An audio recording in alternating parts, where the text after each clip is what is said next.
The antidote. The antidote. The antidote. The antidote. The antidote. The antidote. The antidote. The antidote. Y estás escuchando The Antidote. The antidote. The antidote. The antidote. You're listening to The Antidote with Dave Hawkins. With Christian music that doesn't suck.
Break the chains that bind me to this bitter place. I'm out of grace.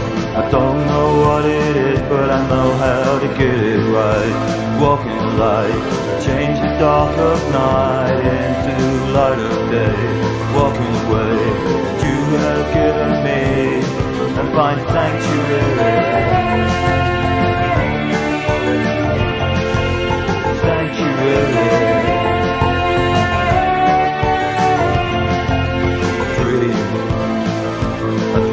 Time when we will be together, walking, talking, laughing, but they're not so far away from me. Now all I can see is death and futility. So I will dream of my delight in sanctuary. Sanctuary.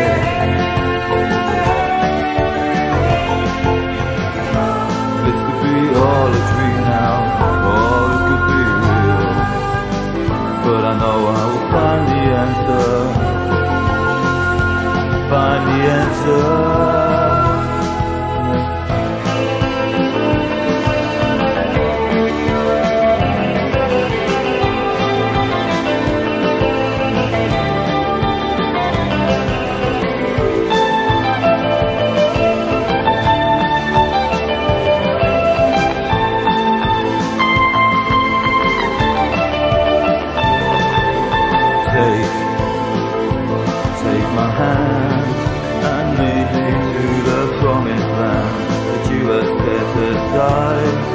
For only those who believe in you. For black and blue won't bow down to any other god but you. So leave me there, take me now, my God, to sanctuary. Sanctuary. Sanctuary.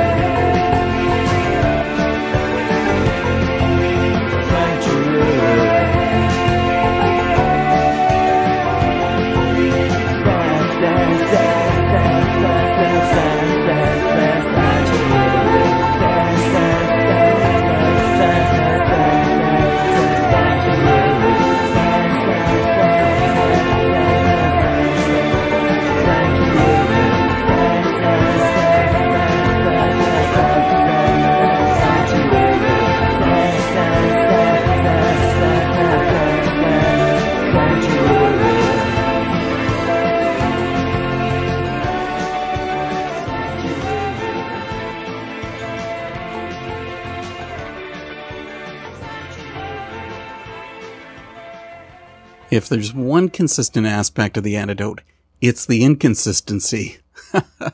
My music tastes are wide, and so is the music on this program. like the goth rock track Sanctuary from the Children of Power. You know, I do enjoy retro music, especially the songs found from the early part of the Christian music era, but I'm certainly no expert on it. Someone who is an expert is Jeani Bond, the founder of Key Records.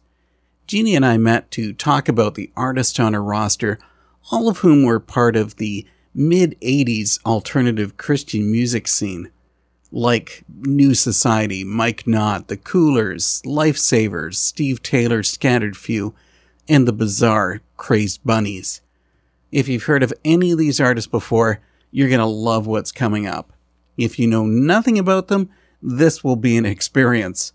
We get to my talk with Jeani right after Rock Stars from the Pearl.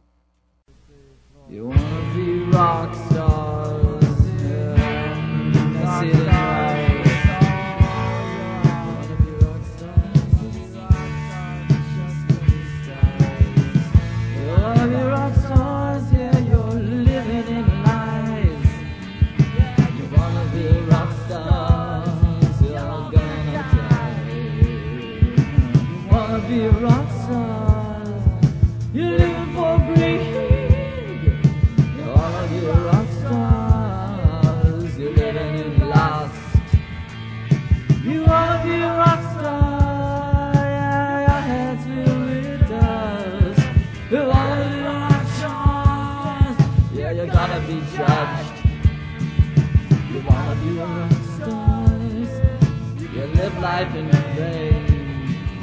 You wanna be a rock star, yeah, you're living only for yourself. You wanna be rock stars, yeah, you see it in your eyes. You wanna be rock stars, or you're all gonna die. Say I wanna be a rock star, yeah, you're gonna die. So you wanna be a rock star, I see it in your eyes. Rock stars, one day we all will die. We'll die.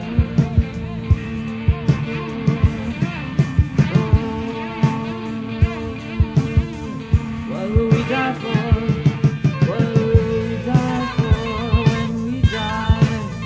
What will we die for when we die?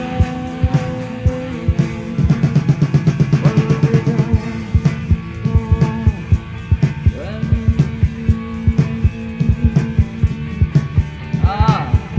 I'm waiting for the man. He had 26 Bibles in his hand. Jeani Bond has come to The Antidote for a chat. Thanks for being such a willing victim, Jeani. A victim? I didn't know I was going to be a victim here. Oh, it just depends on how this talk goes. Yeah. Well, tonight's talk is a bit of a change for this program, since we usually look at music direct from the artist. This is different because you have a record label, Key Records, with a catalog of retro releases. That kind of music must have a personal appeal for you. Yeah, it does. I mean, obviously, most of the stuff is Mark Krischak related, which he was, a founding member of the Lifesavers. And they put out an album in 1981, the first Christian pop punk ever. So, that's kind of what got me hooked. So I went from there. I actually started the label, and the first thing I put out was a flexi discs. And it was a clear plastic flexi disc that you could get made at Evatone. Evatone made all kinds of plastic records for every kind of thing you can imagine. So that was the cheapest way to make vinyl back then.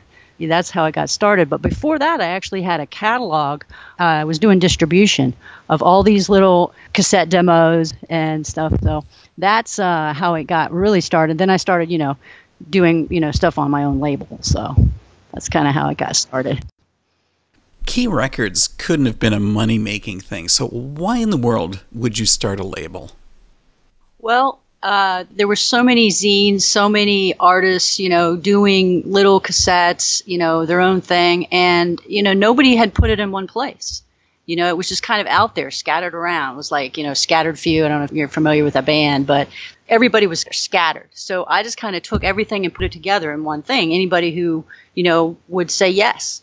Would you sell your stuff on consignment, or would you, sell me 5 cassettes or whatever? So that's kind of how it got started that way. And how did you connect with the artists who put out music through Key Records?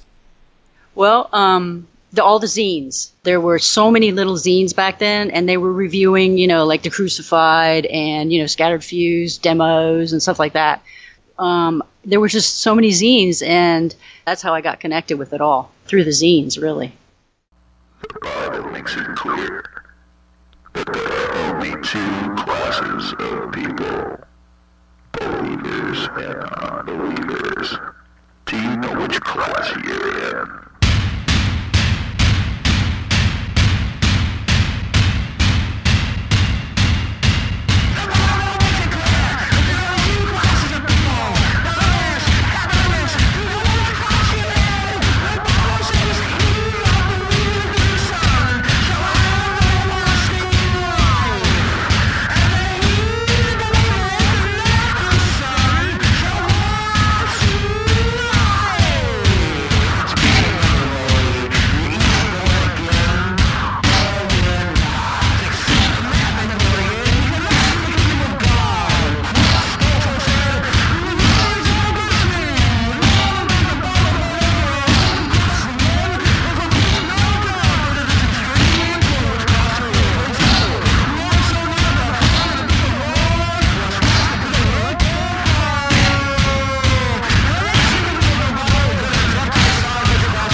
Remember, I said to expect the unexpected.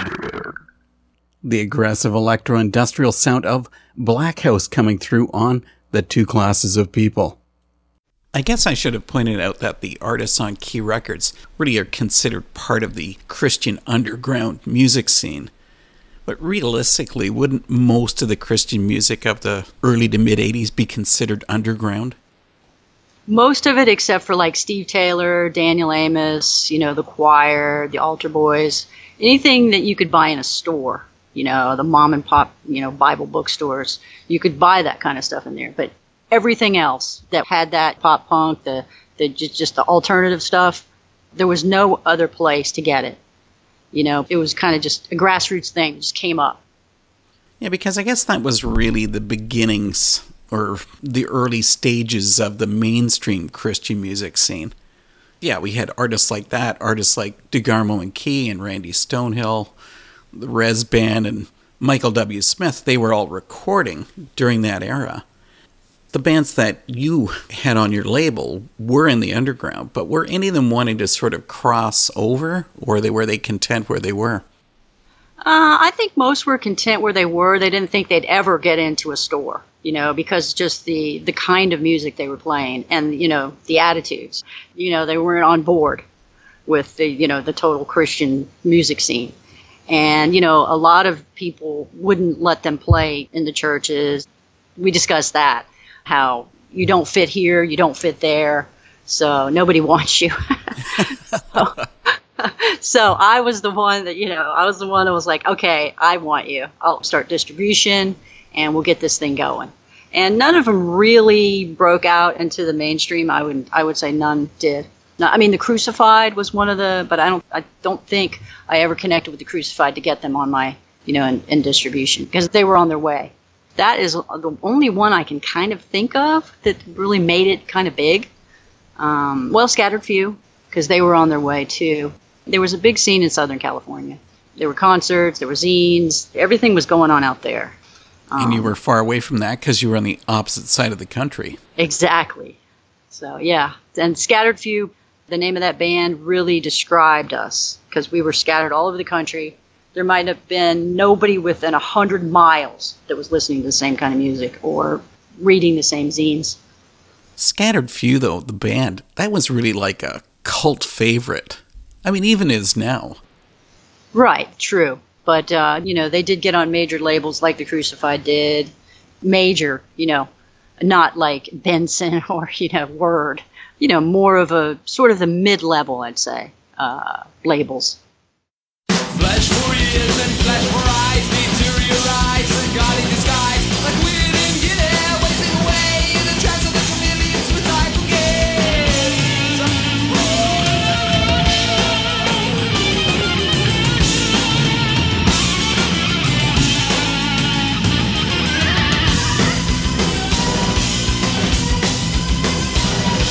Spirit is willing and the flesh is still weak, and corpses lay rotting, corpses still reek. Walk in the flesh and your members of sin will determine your place for your death in the end.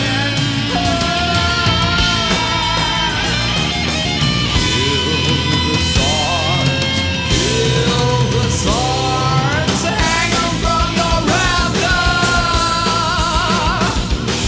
Kill the swords, kill the swords, hang 'em from your rafters.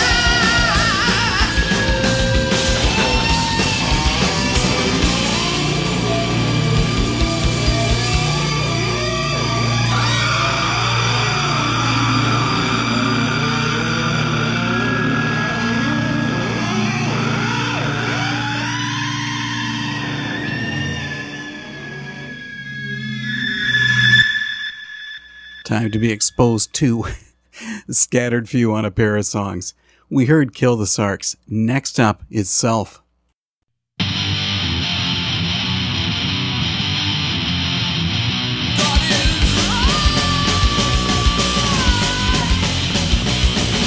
the prayers if you believe in sex religion. The trust in men and not your way. Your time you make incisions. The hard boy don't take the stench away. Understand that who you are when you're sitting by yourself. It's that you need to sacrifice and not somebody else. Take a walk to see if there's some meaning behind this good tide of Yeshua's way. What I get out of the signpost up ahead. So let's begin to start all over again. Understand that who you are when you're sitting by yourself. It's that you need to sacrifice and not somebody's else. God is right, God is right. God is right, God is right. God is right, God is right. Understand that who you are when you're sitting by yourself is that you need to sacrifice and not somebody else. God is right, God is right. God is right, God is right. God is right, God is right. You're wrong. The artists that you have on the label, it goes everything like garage rock, techno-industrial, Europop, pop-punk, indie, goth. You had the whole gamut. This is true. While most labels tend to focus on a certain style, I guess it was really because of the era, right? You just had to cover everything.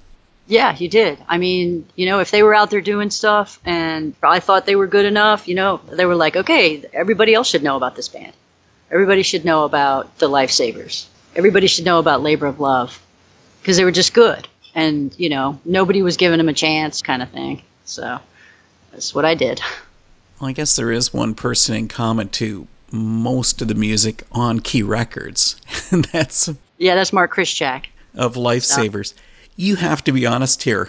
Were you actually doing all this record label stuff just because you were an obsessed fan? Yeah, I guess so. Well, he was the one that, he's one of the ones that said yes. I was like, can I put this on my label? Yes. Can I put this on my label? Yes. So, like he said yes, and a lot of times you'd contact other people and they, you'd never hear from them again. So, he's one of the ones, and he had so many. He had like, I don't know how many, 100 releases or something like that. So I just went through his catalog and picked a few, the best, like the Coolers, Louvre, Lifesavers. He had it going on big time with some of these bands. I suppose that really Lifesavers, you would have to consider that to be the most major artist that you had on the label. Yes, definitely. They were on another label. Obviously, they came out with an LP in 1981, and it kind of disappeared. Like a few years later, you couldn't get it. So I got permission from Mark and just went with it. I was just going to say, it is it's the most interest I have is from that because people want the LP again. So, well, what about filling us in about the band, about Lifesavers? Well, it got started. Mark Krishak started the band. Mike Knott was in the band, and he left. There was a lot of really, how band members can be. Oh, yeah. It's like there was a lot of tension in the group and a lot of back and forth. And this person took the name of the band, and it was one of those things where it didn't end well.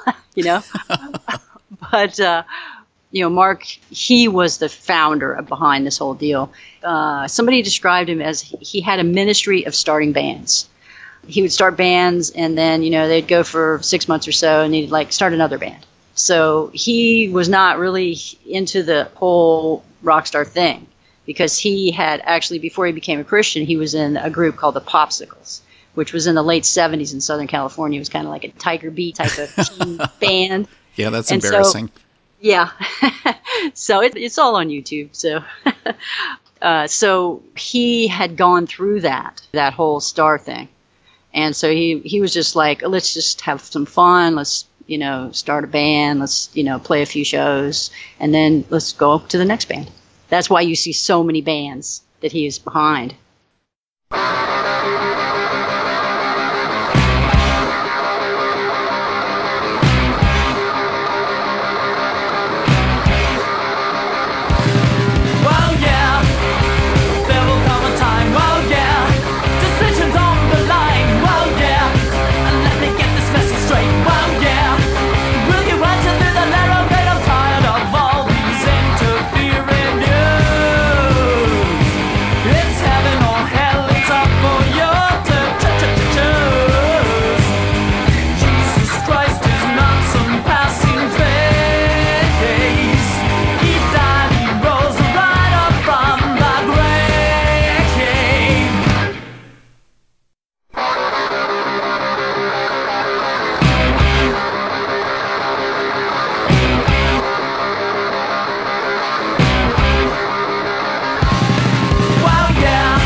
Not many bands have ever had as catchy a sound as Lifesavers, especially on Oh Yeah. Next, Jeani tells us about the members of Lifesavers. You spoke about Mike Knott. Well, of course, right. He's gone on to be considered one of the, most influential artists, I guess you could say. Yeah. Had bands like Aunt Betty's and Kush, stuff that I just adored. Right. And, of course, a ton of solo stuff. Yeah, he was just one of the players in the band when Lifesavers began. Right. He was just a member of the band. Great talent, obviously, because he went on to do so many, other things. But back then, he was just, one of the guys in the band. I'd read a story somewhere that some festival or some show, and they didn't want the band to play because Mike Knott would dance on stage. Can you imagine how horrifying that is? We're talking Oh, like the gosh. ultra straight-laced Christians. Right. You know, it might lead to dancing. Oh my gosh, you know. That's a sin. Yeah, total sin. So yeah, you know, he was pretty. I guess you could say he was kind of like, you know, he was out there. He was, you know, he didn't care, and he was just doing his thing. And there was a lot of different incarnations of that band. Some toured with different members. There was another incarnation of the band. There was a lot of interest in that band, and that's why they tried to keep it going. And it wasn't the same members, you know, kind of thing. No, it seemed to be that all of the releases were all so different from each other. Yes. And especially when they morphed into LSU, which was completely different style. Yeah, that was basically, you know, Mike Knotts taking that and to where he wanted to go. He says Mark didn't have anything to do with the band after, like, the first release, Us Kids. Mark Krischak must have had a really diverse range of tastes because his stuff ranged all over the place. Mm-hmm. Each band was quite different from each other. Yeah, they were. You know, he just wanted to try different stuff. You know, for example, Louvre is way different than the Lifesavers. You know, Labor of Love, very poppy band. Then when he went, the Coolers, I mean, what an awesome band. You know, all kinds of underground stuff that he was doing. And that was really just how artists had to progress at that point in the Christian music industry. Things were just still in the infancy at that point. That was sort of really the beginning of the era of CCM, of all that tripe Christian music slop. Mm-hmm. Yeah. That's the only way I could refer to it. Yeah. It was pretty lame. Yeah, it was really bad. I mean, like I said, there was Steve Taylor, there was Daniel Amos, you know, there were the Choir, the Altar Boys. I'm probably missing a couple others. But those were, like, that's what you could buy in the store. That's not enough. 4 bands? Yeah, 4 bands that were actually doing significant music. That's what you're saying. Because Yes. the CCM stuff that was coming around that time period was really negligible, artistically. Yeah. Manifest Destiny by Louvre.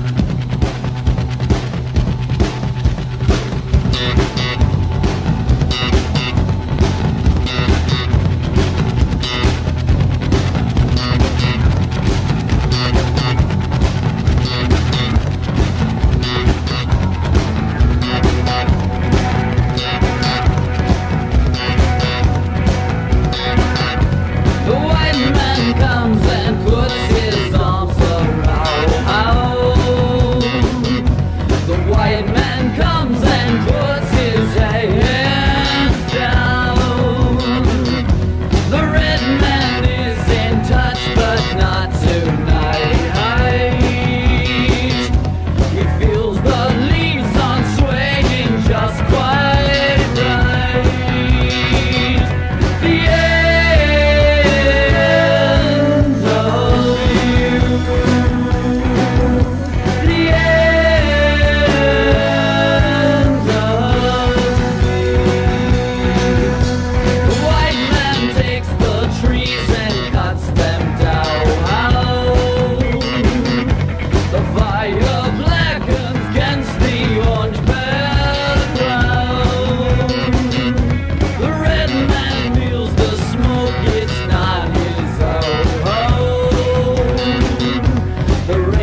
trees and cuts them down.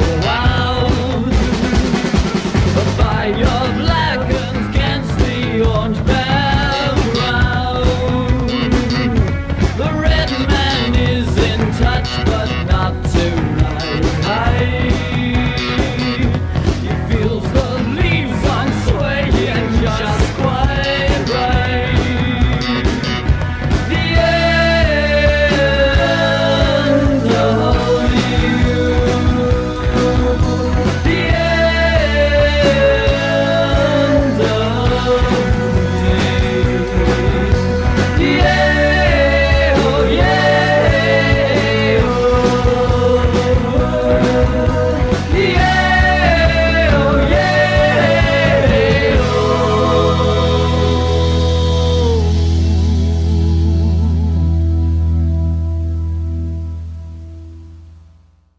I've been listening to a couple of brilliant tracks from Endless Frontier by Simple Plan. That stands out because there really wasn't much in the Christian scene with this techno-industrial sound.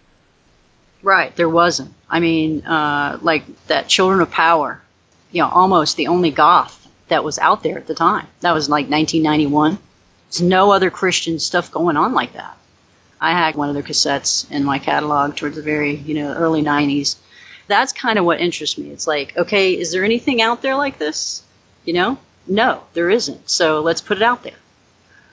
Chris Jack stuff. There was this, and then also New Society. There weren't many bands doing that kind of stuff. They had so many releases. There was a lot of cool things, on their little cassettes. And so I just took, what I liked from each one and put together a compilation, and that's what the New Society, the one I have on my label. So, it was in its infancy, Now you can get anything you want. We were starving for decent music, and so we had to just kind of make our own scene. And a lot of that music was pretty rudimentary. I mean, nowadays just about anybody can record a basic song on a home computer.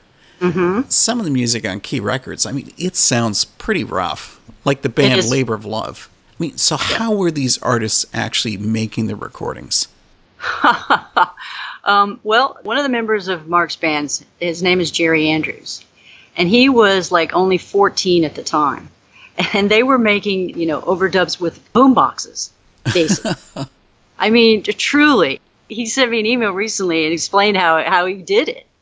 And, he's just started doing that with different bands. And so, it worked, I guess, because, everybody was sending out demos and stuff. And he worked with a lot of bands. So, I mean, they were recorded in, like, people's living rooms. There was no such thing as paying for a studio. So, yeah, that's how it was done. There's so much of other music that I don't, carry in my catalog. There's just so much that was done with 4 tracks.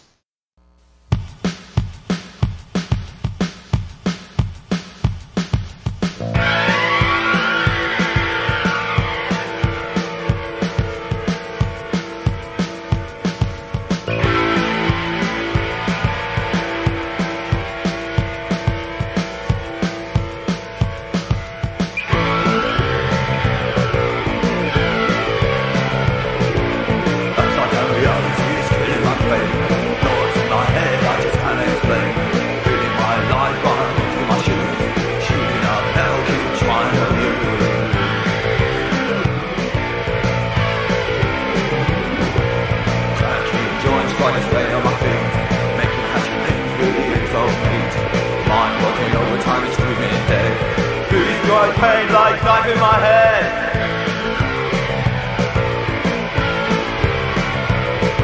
Conflicting emotions, find myself to destroy. Crashing out fast, the damaged boy. Cloud burst hard, just a messed up kid. Trying to recover the feelings I hate. Can't be bothered to live, can't make the effort to die. Suicide's so hard, I just don't wanna try. Final, there's no turning back, but that should be a cure for what it is that I lack.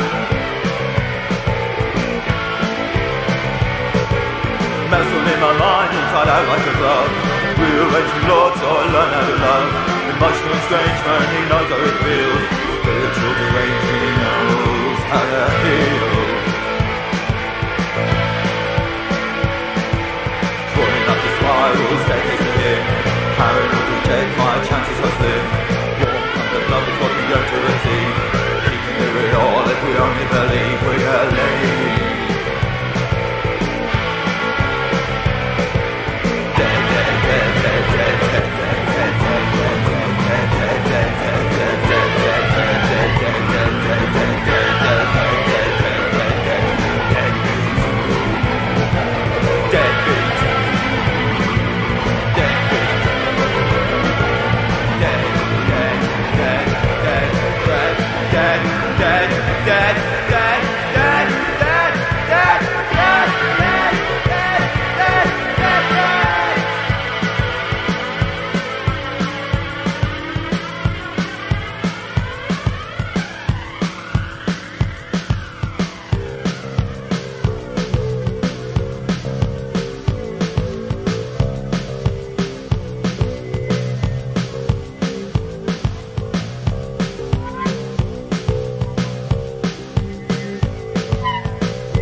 I've become a big fan of that band, The Children of Power with Deadbeat.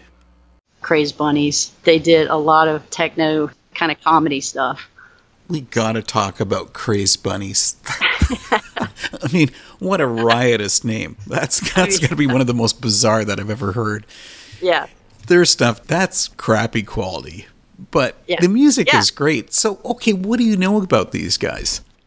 Oh, well, there's three guys, and one of the guys, Mark Plangay, he's with DAS, Dead Artist Syndrome. Oh, yeah. And the other guy, Mike Futch, he is now Bing Futch, and he's into dulcimer music. Wow. And then Plangay was also Gadget. That was his moniker. He was Gadget, and he did a lot of techno, industrial type of stuff. So, I mean, that's just one of the bands like that. So, there's a lot more. This is take 22.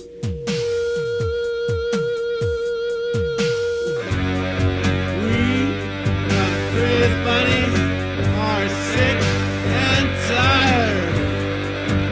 I come walking into this church, and all the people look at me like I'm a freak.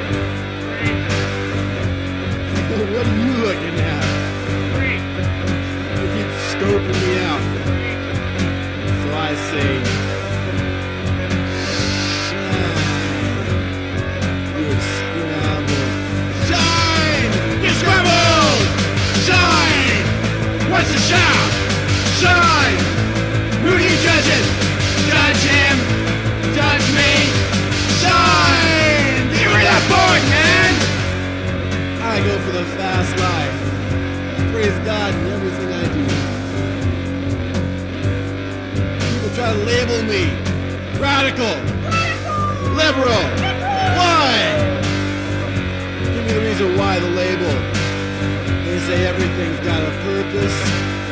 I say shine, you're scrambled. Shine! You're scrambled! Shine! What's the shout? Shine! Who are you judging? Judge him! Judge me! Shine! Get rid of that board, man! You guys think they know the whole span of happiness. They try to test me on all these prophets, and I say, what about God and his view of immorality and death? They say, well, give assurance. Well, Jesus is the way, the truth, and the life. I know that. He knows that. My life is his, and I love God. But stop judging! You ask why it's life. And I say, shine! You scramble! Shine! What's your shout? Shine! Who are you judging? Judge him! touch me. Shine! Get rid of that board, man! I'll just keep walking down the street. People are looking at me funny. But I'm God, God's mine. So I don't care what you think. My life is love. At least if I die, I know I'm going to heaven. And if I get hit by a car, at least I know I'm going to heaven. You said that. But I'm in it.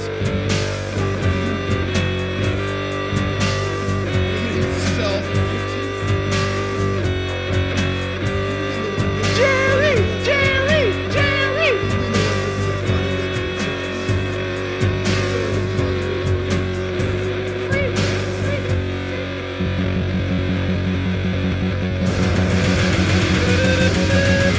Shine your scrambled! Sore eggs. I want to get back to something that you brought up earlier about the distribution. So you're distributing how? Through ads in the zines that you were part of? That's right. That's Wow. right. It was all like a little scene that we, there were zines. There were a few radio shows, like college radio shows, that these bands were getting on. A few, that were the ones that would play cassettes. For example, in the 90s, I was doing some local radio, and I got, a few of these things on there. There was a lot of resistance to it. So, they got out there a little, and also I did these radio shows on cassettes that I sent like all around the world. What I would do is I would, do a fake radio show, put it on a cassette, make copies, one at a time. I made 7 of them and sent them all around the world, and that's how a lot of the bands got popular. And because, obviously people were making copies of the copies I sent them. Who knows how many generations, copies were made. I ran into a guy at Cornerstone that he had one of my cassettes in his car. He had listened to it on the way there. So that was pretty cool. That's when you knew that you were famous. Oh, yes. But yeah, that's how people heard. If they weren't like listening to a college radio station, had a Christian show on, that was the only way that was going to be done. Putting all these bands into a show. And I think that's kind of what I was trying to do, is like there's all these separate things out there. Just bring them together. Put them on one thing. Get distribution in one place, or, 1 or 2, 3 places, whatever. But, that's kind of what I tried to do, is bring this whole thing together. Now, you mentioned about how when you were going to do this on the radio, that it wasn't being accepted. How come? No. Well, first of all, the quality of the recordings. I can understand that. The quality was pretty low. And, a lot of these shows were done by people that were in churches, and the churches didn't want this or that kind of music played. I'm not sure if you've ever heard of Black House, but yeah, a church is not going to want to have that played on a station that they're, affiliated with. It's just not going to happen. So, yeah, there was a lot of resistance to it. And even I was at a concert in Orlando where Steve Taylor was asked to leave the stage in 1984. Oh, boy. So, because his music was too radical. And that, to me, was like, okay, I'm going to rush out and get this guy's album. If they asked him to leave the stage, then that's going to make me go buy his record. I brought that up in a talk that I had with him one time, and I said, weren't you really just a rebel with a cause? Yeah. He was definitely willing to step on people's toes and switch away from that structured Christian mindset. Mm-hmm. So we were kind of up against the same thing he was up against, obviously, in a tiny scale. But the same thing was happening to us. Don't play that music. You're giving us a history lesson here, so take us way, way back. Who was the first underground artist that really made an impact on you? It was probably the Coolers. One of Mark's bands, obviously the first thing I put out was the Coolers, a couple of songs from them. So yeah, they're just like the raw energy. They're not even playing in front of an audience. They're just playing it, in somebody's bedroom. And just the energy that they had, it was just unbelievable. And just the absolute coolness of the songs. That's what got us started. The Coolers with Susie Blue.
You know how they talk about everything old is new again?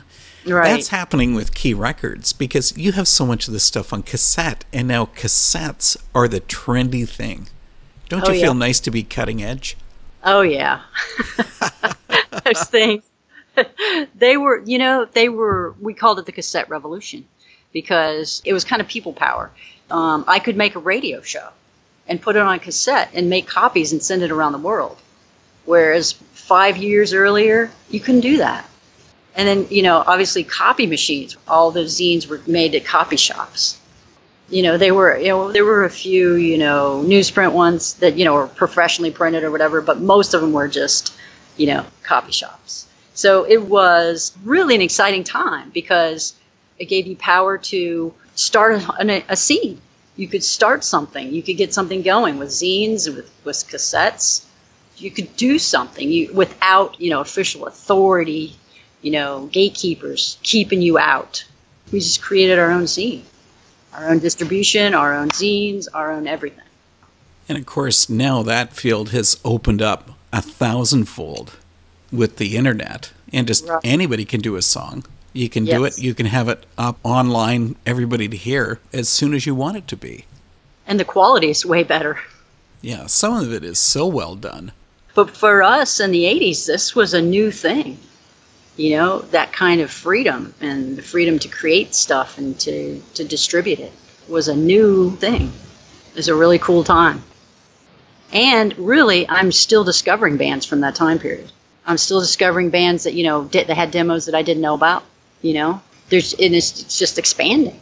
I mean, obviously there's a limit to what was produced back then, but still discovering new stuff. So many bands felt so isolated because there was no music community for them doing alternative Christian music. They felt they were just shouting to the trees. Mm-hmm. Until, you know, we kind of got together and got, you know, a scene going. Then they could feel part of something, you know. And then, you know, obviously Cornerstone was a big part of bringing people together like that. With all the stages, you know, that would play these bands. You know, it was a big meeting place, too, for everybody to actually meet in person. Yeah, I go to the reincarnation of that with Audio Feed each year. Right. That's the kind of people I want to talk to.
New Society with Temptation, Kick Mix. I really wonder if they should have considered calling it the Kicking Temptation Mix. Sorry, that was really lame. I've had some fun bringing in these songs from the 80s, even if some of them are pretty rough.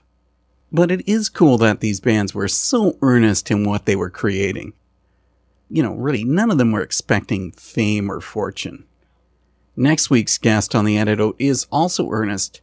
He's just out of his teens and has signed to Blood and Ink Records. Luke Dean goes by Vagabond and has just released his debut album, I Don't Know What to Do Now. The music is interesting and so is his story, so be sure to tune in for the next episode of The Antidote. It is time to close up with Jeani Bond coming back for the last part of our talk, and we bring in the garage rock of Red Christmas on the song Strangers. And we'll see you again next week. All these artists that we've been talking about were considered to be on the fringe of Christian music. But what about you personally, Jeani? Are you still living on the fringe? I was pretty much never living on the fringe, I don't think.